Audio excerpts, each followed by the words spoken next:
Traditionally, it has been the political parties on the left which planted their flags as representatives of working people and the working class.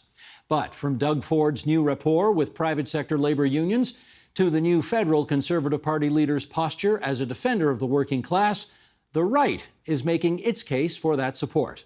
With us now to consider the shift, on Manhattan Island in New York City, Sean Speer, editor-at-large of The Hub, senior fellow at U of T's Munk School of Global Affairs and Public Policy. In our nation's capital, Armin Yalnizyan, economist and Atkinson Fellow on the Future of Workers. And John Ibbitson, writer-at-large for the Globe and Mail. And we're delighted to welcome you three back to our airwaves tonight here on TVO. And we're just going to set up our discussion by playing a little snippet of Premier Doug Ford's victory speech back in June. Sheldon, roll it if you would. Together, we're reimagining our party, we're reimagining our province, and tonight we have changed what it means to be a progressive conservative in Ontario. It's no longer about being part of the blue, the red, the orange, or green team. It's about recognizing that there's so much that unites us. This is my proudest achievement as a leader of this party, building a new coalition, expanding our base, creating a more inclusive party where everyone matters. Because never in our lifetime has it been more important for a party to represent all of Ontario. Now more than ever, we need unity.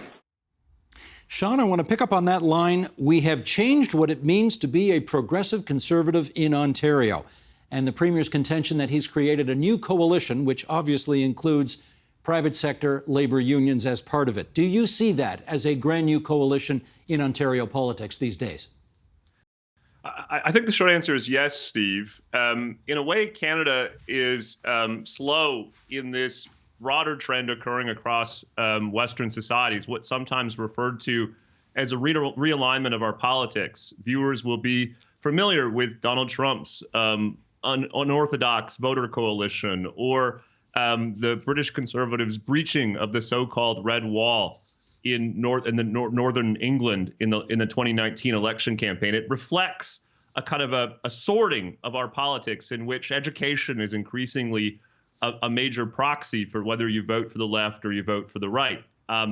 And I think what the Ford has done, frankly, better than any conservative in the country, is start to recognize this trend and reorient the party's messages and policy agenda to reflect this new accessible voting group, which comprises working class Canadians. Armin, I'll put a different quote to you, this one from an NDP insider who said about the last provincial election, "We gave up the working class to get the chattering class, and we do great with the chattering class."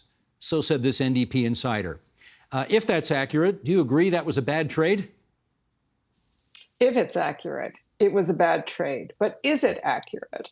So I think there's a lot going on here. I agree with Sean that Canada is late to the party, but within Canada, the Conservatives have been the most adept at understanding that population aging means the smallest working age cohort we have seen in half a century, and their vote is very valuable, and it's time to go after them. And so they wrap themselves in the flag of the working class, but in fact do not represent the working class or present a path. Their policies, their messages are on, but their policies are not on to the path that is required to move towards the economy of the future, which is going to value workers more and more. And that's actually the fight for all parties to take part in. The Conservatives just got out the gate fastest. Okay, John, in your view, has the NDP given up on the working class in order to get the chattering class? Well, yes and no. I'm not sure about the premise of this question. If you look at the coalition that Mike Harris put together in the 1990s, and you look at the coalition that Doug Ford has put together now, I'm not sure it's all that different. Traditionally, the Liberals and the NDP own the city centres, whether it's Toronto or Ottawa or London. The Conservatives own the rural areas, and then they fight over the suburban ridings in between the two, especially the suburban ridings of the 905, the ridings that are outside Toronto. And in the mid-1990s, Mike Harris put together a coalition of rural and suburban voters, immigrant voters, working class voters, middle class voters, that I think resembles a lot the coalition that Doug Ford put together as well. That said, it is clear throughout the Western world that there is a move afoot by conservatives to grab the loyalties of working class voters. And to some extent, it's succeeding. I'm not sure yet how much it's succeeding in Canada and whether it's succeeding at the federal level rather than the provincial level, but it's out there. And of course, it is based not on economic values. You know, it's the what's the matter with Kansas argument. Why do working class voters not vote for policies that one believes would advantage the working class? It might be because there are other things other than economic self-interest. If you are a party that is dedicated, for example, to fighting global warming, to combating racism, to combating other forms of isms, to gender equality, you might find that you're alienating the guy on the line. You might find that you're alienating the secretary, the pink collar worker as well. Those people might find that whatever their economic interests might indicate, they are not valued by progressive parties. In fact, they are accused of privilege by progressive parties. And if you are not valued, if you are looked down on, if you are told that you are to blame, you will not, generally speaking, accept blame. You will instead vote for a different party. Armin, you want to take that on? Well, it's hard to see Doug Ford's campaign as embracing any of the things John just talked about. 22% of the workforce works in the care economy. Bill 124 puts a ceiling on how much publicly funded care economy workers can earn of 1%. In the middle of inflation, we're not even allowed to talk about how we're going to deal with inflation. This government sided with Uber to create a new tier of labor rights that are neither fish nor fowl, neither independent contractors nor fully employees, when our Superior Court said, in conjunction with every other Superior Court in Europe and in the United States, that Uber workers are their employees.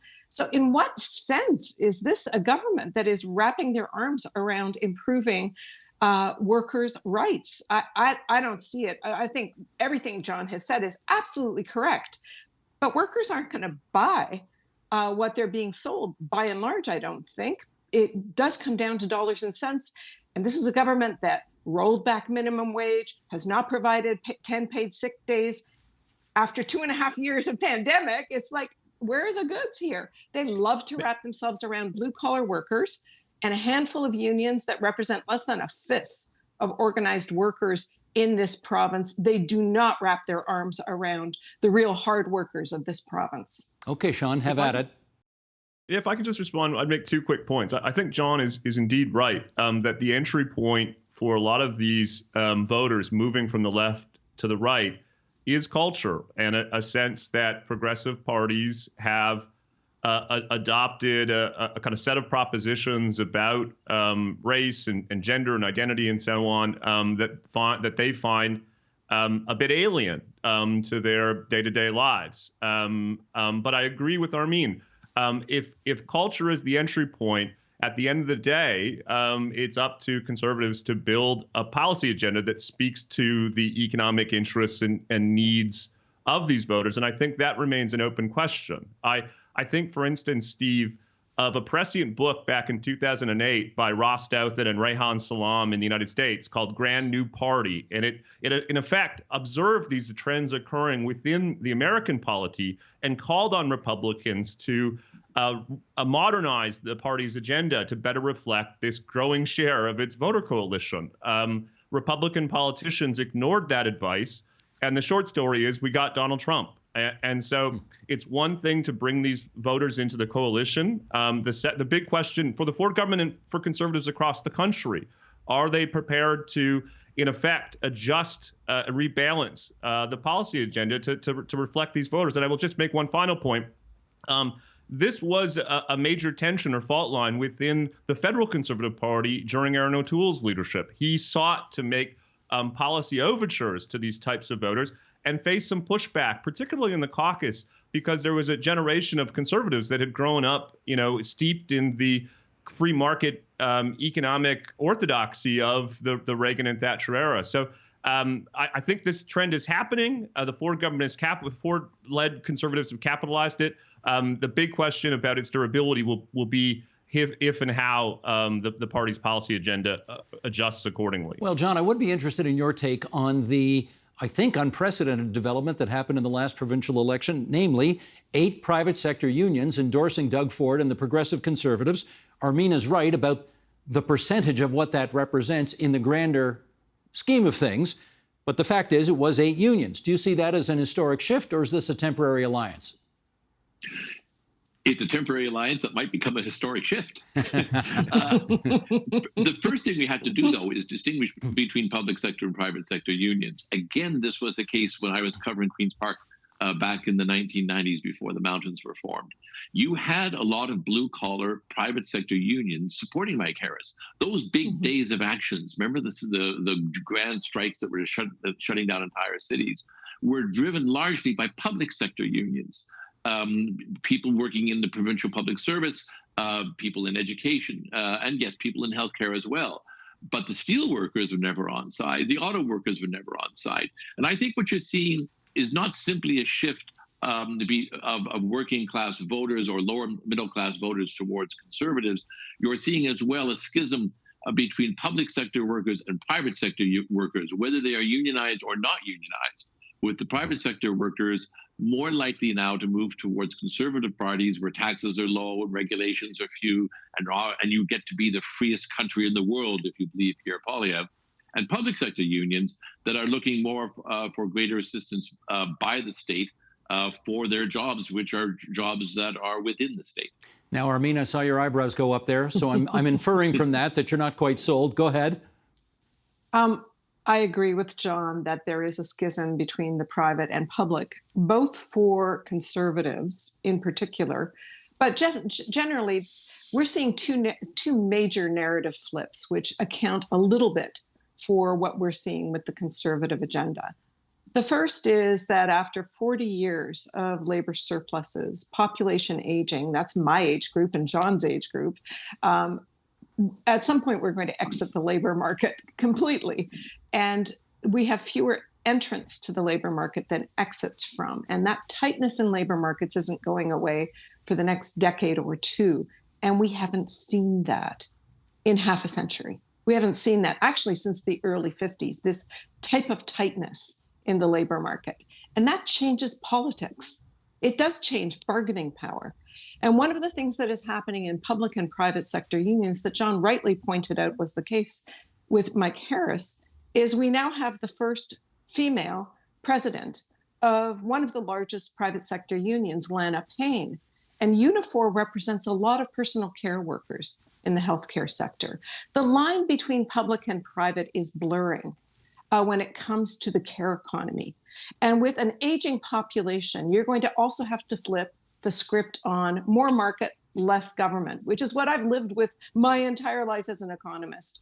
Without more government-funded public services, we are going to see more people living a declining quality of life, notwithstanding the fact that we are still the 9th largest economy in the world because of our insistence that governments don't get too large. And that's a conservative shibboleth I don't know will be overcome by population aging. But that will be a second big fight within the conservative movement is, will you expand government to support people who are too young, too old, and too sick to work? Will you actually help service their needs as they are no longer productive members of society doing the job? Sean, maybe I could get you to sort of pilot this ship up to 30,000 feet and give us the big, broad view here.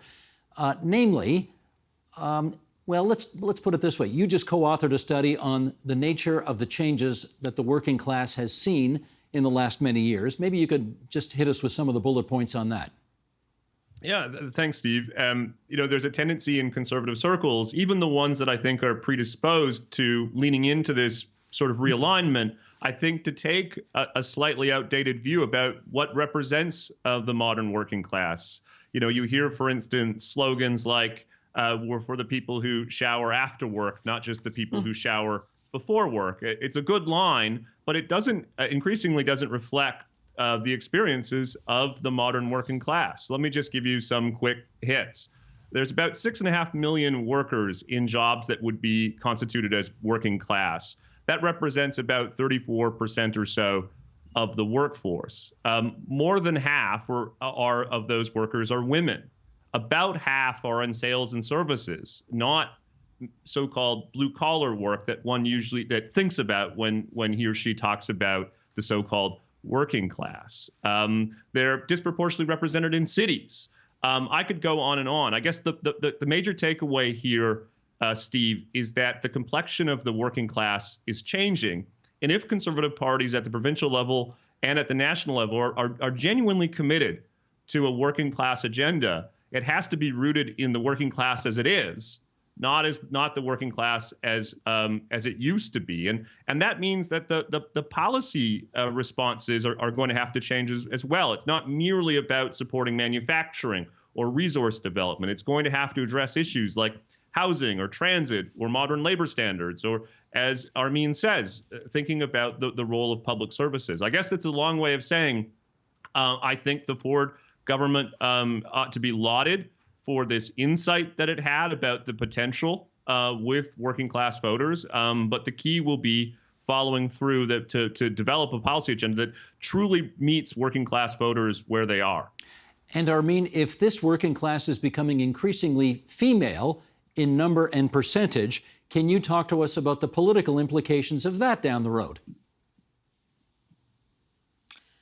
I think one of the biggest stories that the entire global north is facing, because, China is already talking about not having enough workers. China, because of its one-child policy in the 1980s. If China's worried about not having enough workers, then we should be sweating bullets. But we're not preparing for any of the things that require a very different approach to work when we have things we have to do that are both paid and unpaid. Women traditionally do that. Women are now half the payroll and have been for a number of years now. And we have seen no increase in paid leaves in this province, not only during a pandemic where you would think that you want to contain the contagion by letting people stay at home, whether that's in retail or restaurants or whatever it is. Zero, crickets on that. In fact, this government rolled back the number of paid sick days that the previous administration had brought in. So I think this whole issue of time is also going to be a major thing as women are asked to do more paid work because we need all hands on deck. It's the smallest working age cohort in half a century. But none of the unpaid things go away. So how are we going to deal with some of those issues too? And also, how are we going to permit people who are misclassified as independent contractors, the people that are doing on-demand home care, the people that are doing all sorts of things in sectors that you wouldn't normally think of, that are being classified as not employees? Do they have any labor rights? That's what we are really worried about as we move forward. And John, maybe I could get you to, in your judgment, characterize the relationship as you see it between those whom we had a great deal of praise for at the beginning of the pandemic, the people who stocked our shelves in supermarkets and went to school to try to teach kids online, and nurses, of course, who were risking their lives to work in hospitals, with, compare them to the so-called laptop class, who could sort of work from home quite easily, as I suspect the four of us were able to do during the course of the pandemic. Go ahead. How do you see it? Yeah, it is very much a question of, as you say, the workers versus the laptop class. It's also very much a question of immigrants versus native born. When Justin Trudeau became prime minister, Canada was bringing in 250,000 immigrants a year, the highest rate of intake just about of any country in the world, of any developed country in the world on a per capita basis. We're now taking in about 450,000 people a year. Because Armin is right. Our birth rate will not sustain our population. It's well below the replacement rate, and it continues to fall, like all developed countries. All population growth, all growth in the workforce is now dependent upon bringing in immigrants. And we used to think that the immigrants we brought in would be doctors and lawyers and engineers and software programmers and people like that. But what the pandemic revealed is the real labor shortages, as Armin says, are among personal support workers in long-term care homes, in home care, in construction, in drywalling, in transportation. The future immigration streams may very well be the very working class we're talking about. They may very well be people from South Asia. A third of our immigrants now come from India. And other parts of the developing world who are filling in all of those gaps that are emerging. If they are the new working class, then what we really should be asking ourselves is, what are their values? What are their politics? What do they want? What do the new Canadians coming in to fill all these jobs want? And what can a politician, conservative or progressive, do to win them over? All right, you've asked the questions. What are the answers you come up with? I think you look for things like labor mobility, a pension mobility, the rights of workers to move from one job to another. You're going to see an increase in wages for sort of lower income people, whether it's through mandatory minimum wages or whether it's just the pressures of the market. I think you will find, and I hope this is true, that people who are what used to be considered low wage, low skilled jobs are in fact going to be able to command a greater degree of political influence and labor influence as the labor shortages increase, because the labor shortages are only going to increase forever. As our fertility rate drops below 1.4, where it is now, heading towards 1, where it is in many countries in the world, our population will be always at risk of absolute decline without those workers who are brought in to fill those jobs. Those workers are going to have some clout, a kind of clout they might not have had since the early decades of the last century. Sean, you look like you want in on that. Yeah, let me just make two political observations, if I may. The first is, viewers will know that the Canadian Conservative Party at the national level and provincial Conservative parties in most of the country have been stuck in what I describe as a high floor and low ceiling, which is to say they have amongst the highest base of support of any of the major parties, but struggle to build on that base of support. And so I think, at a kind of crass political level, the judgment being made by Mr. Ford and Conservatives elsewhere is that these voters represent a means to, in effect, raise that ceiling and be able to compete north of 35, 36% of the vote. And that'll be crucial if Conservative parties are going to compete on a consistent basis in elections across the country. The second political point I'd make, though, is we're talking a lot about the opportunities and challenges for Conservatives with respect to working class voters. I wouldn't want to let progressive parties off the hook. The fact is, as the quote you cited at the beginning of our conversation to Armin represented, I think there's an increasing sense amongst progressives that a combination of left-wing economics and for lack of a better term, identity politics, woke politics, whatever one wants to describe it, it reflects the interest and preferences of, as John calls it, the laptop class, but is increasingly alienating these voters that for a long time have been core to the political support of progressive parties. It ought to be a kind of reckoning, it seems to me, for progressive parties, and yet there's not a lot of evidence that they are grappling with these questions, that they continue to advance much of the same messages and policy agenda that are turning these voters off in the first place. And John, just a quick follow on that. Do you see Pierre Poilievre's victory as the new leader of the Conservative Party and His Majesty's loyal opposition leader as deepening the trends that we're talking about tonight? Well, we're certainly going to see this experiment because he is not Erin O'Toole. He is not Andrew Scheer. He is pursuing an identity-based conservative agenda that, for example, attacks universities by saying that they must incorporate free speech policies in exchange for government grants, by threatening to defund the CBC. So he is attacking all of those elite laptop class shibboleths in what he believes is an agenda that will resonate with lower class, working class, non-university educated Canadians. Will he succeed with that? Will he actually expand the Conservative base, as Sean says, beyond 1/3 and bring it up closer to 40%? Or will he alienate and anger those voters because in the end of the day, his economic policies do not advantage them? He's culturally playing to their insecurities, but he is not playing economically to their insecurities. Will that work? We're going to find out. Indeed. As all these discussions inevitably end, time will tell is the line that we use. But we're not at the end yet. I still got more questions for you guys. Armin, I wonder if you could tell me how concerned you are that the phenomenon that we're talking about here tonight could lead to a significant reshifting in priorities in politics, and therefore a significant chunk of the working class will start to identify themselves more with the conservative end of the spectrum as opposed to the more progressive end of the spectrum?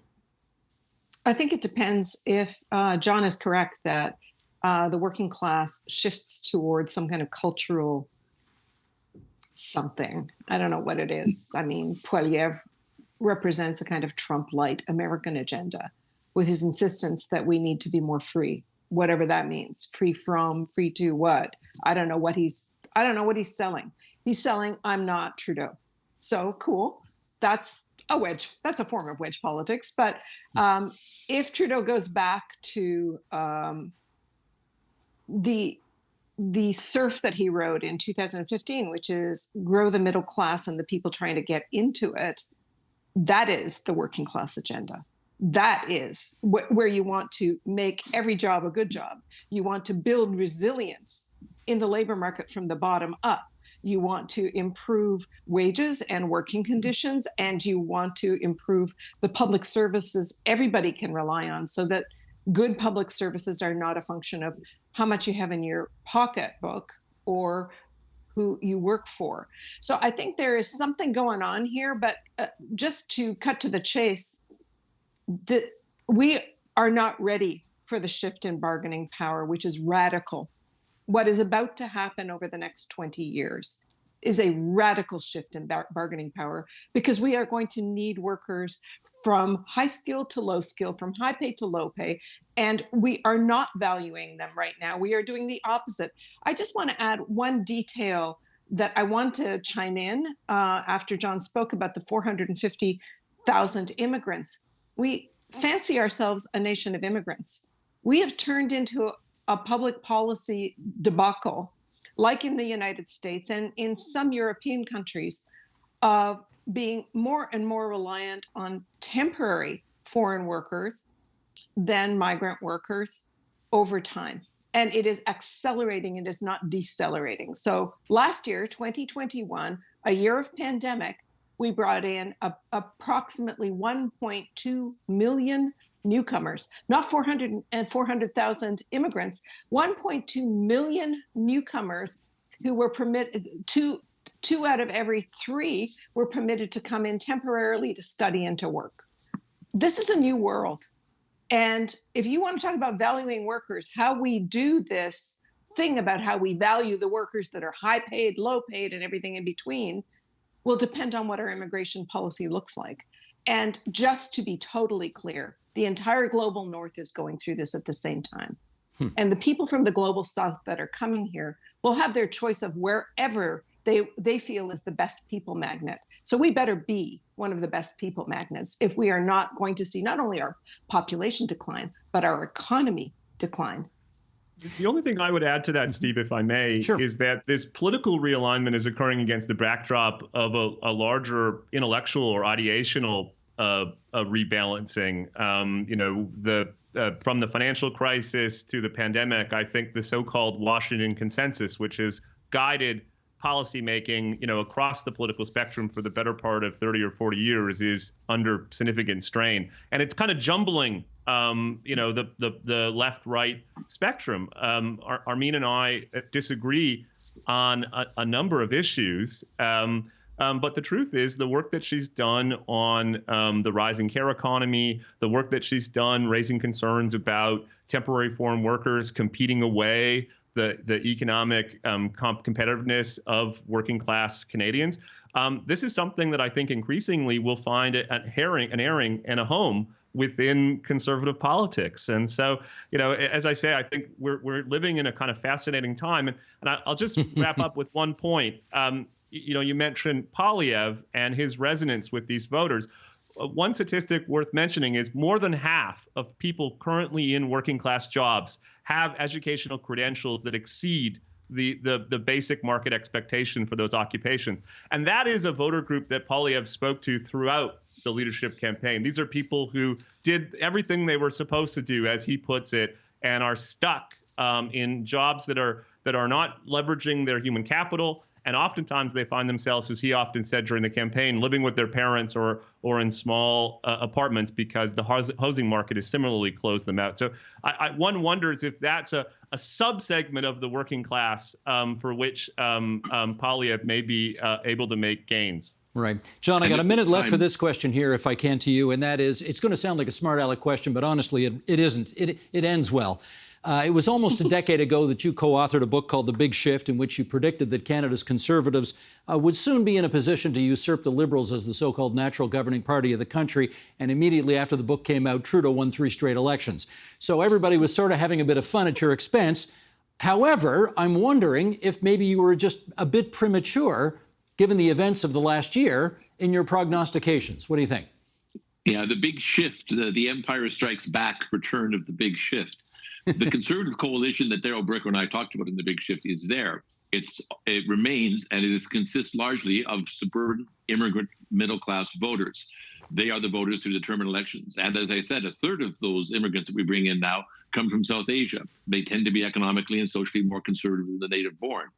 So they're there. The Conservative coalition remains available as a working class and as a middle class immigrant suburban coalition. One final thing I would add, though, yes, workers are going to be able to call the shots because there are going to be chronic labor shortages. But as well, the society is aging, which means the demands on healthcare increase. The consumer base is declining as the population declines and there are fewer younger workers available. So there will be more workers. There will be workers able to command higher salaries, but they're going to be taxed to death in order to sustain the economy of a shrinking consumer base. The real politics of the future is going to be, how much do I have to tax you in order to sustain the society that we want, and how much are you going to put up with before you rebel? And we will get you 3 back to discuss that show about taxation in the not-too-distant future. That was John Ibbitson, writer-at-large for the Globe and Mail, book-ended by Armin Yalnizyan, the Atkinson Fellow on the Future of Workers, and Sean Speer from the Hub and the Munk School at U of T. Thanks so much, you 3. That was terrific. Thanks. Thank you. The Agenda with Steve Paikin is made possible through generous philanthropic contributions from viewers like you. Thank you for supporting TVO's journalism.